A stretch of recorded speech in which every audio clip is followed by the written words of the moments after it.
she started phobia treatment was that anxiety thrives on avoidance.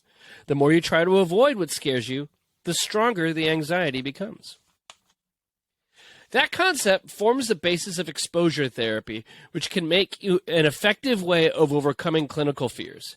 Instead of avoiding things that make you anxious, exposure therapy involves approaching what scares you step by step, little by little, and processing the fear. So, a founder of Oakley Psychotherapy in San Francisco says that, quote, horror can actually teach us how to handle real-world stress better. During a stressful film, we are intentionally exposing ourselves to anxiety-producing stimuli. We usually don't engage in the same unhealthy coping mechanisms that we utilize in real life. We learn how to manage the stress in the moment. This practice can translate to helping us manage everyday stressors and fears. Knowing this, I thought that Alison Rosen, somebody who has a little trouble with anxiety from time to time, maybe, and also doesn't watch horror movies at all. Right. So I was thinking, I was like, how can I help Alison? That's what I always think every day. I wake up. How can I help Alison? Oh my gosh, what an altruistic gem you are. That's how I got the king of good news. Just thinking about others. Yeah. Good. Carry on, please. So I was thinking, because I know a bit about horror films. I came into them late in life during COVID. The only thing that was open to go to was the drive-in movie theater, and they showed a lot of horror films. So I was just like, okay, whatever's on tonight. Movie Becky's playing, I'll go watch Becky. And then I started to kind of like schlocky horror films. So I thought, you know what, like as your therapist, Alison, because we don't have one on our entourage, I was going to recommend some films for you. How's that? Oh, okay. I'll jot these down. Please, please.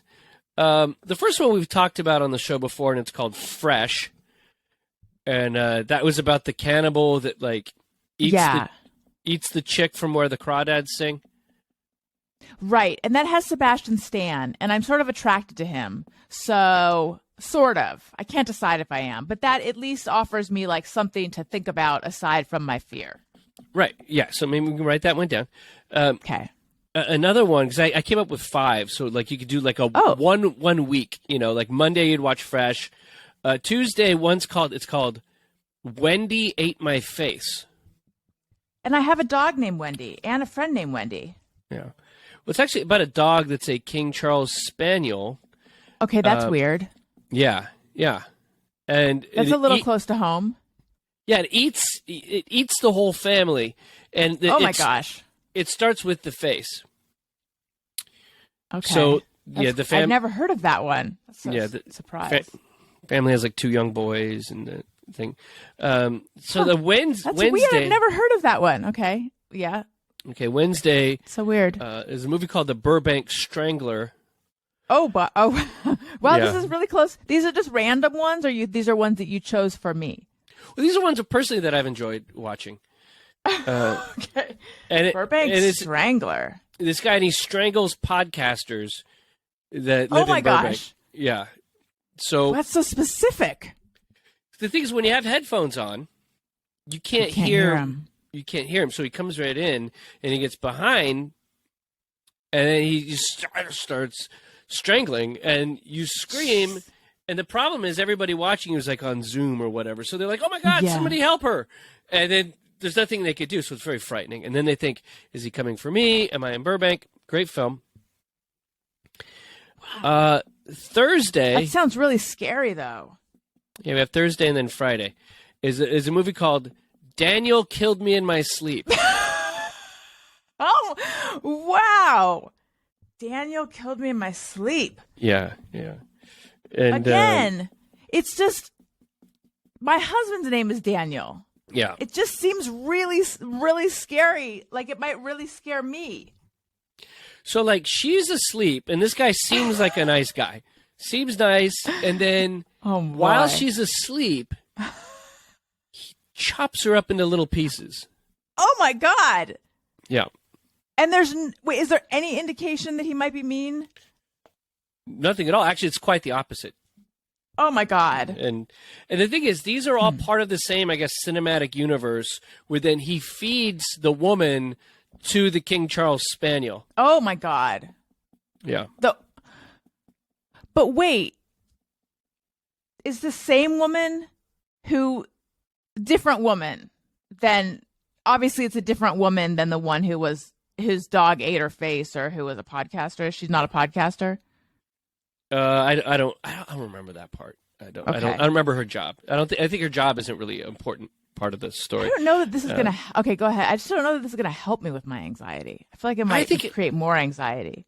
Well, look, okay, Allison, are you a licensed psychologist? No. All right. And we don't have one on the show to help us. Thanks, Upworthy. Budget people. And then the last one. It's just weird. I've never heard of any of these movies except for Fresh. Yeah. And then the last one, it's called Die, Alison Rosen Die. Oh my God, that's so specific. And for anyone who's just listening, Todd is holding a knife. What? No. Oh, I was. This was. I was. And now he's earlier, waving at he's waving a knife. Earlier, I was poking a knife at me through Zoom, slicing an apple. And so the thing is, knife. On Friday, Die, Alison Rosen Die. It's about a magical clown. Oh my God, I'm very afraid of clowns. Yeah, I mean, if the title isn't enough to put me off of it, it's the clowns. And yeah, he listened to this podcast. Oh my God! And then he became obsessed with Alison Rosen.